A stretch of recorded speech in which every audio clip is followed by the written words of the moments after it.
If you think it's expensive, then check the price of ignorance, because today we're talking education.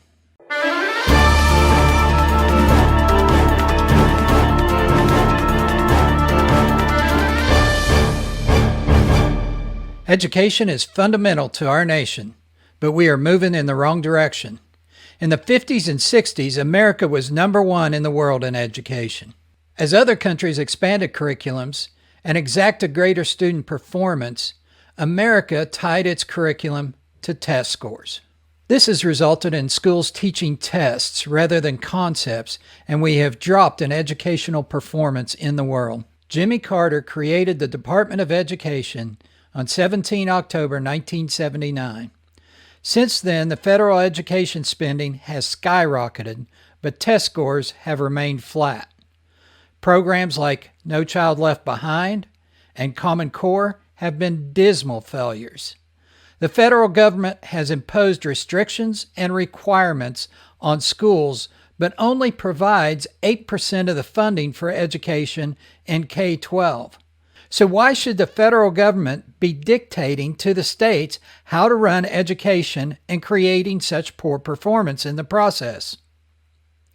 Simply, they shouldn't. I mean, think about what America is, the great experiment in democracy, where people are self-governed. At what point did we come to believe that some so-called expert 1,000 miles away knows what your child needs more than the teacher that is interacting with your child and you, the parent, does?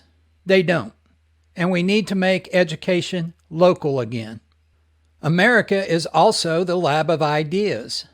One state tries an idea, and if it works, other states adopt it. When 50 states try 50 ideas, think how quickly we can find systems and infrastructures that work to improve student performance. That is how we lift America back to number one in education.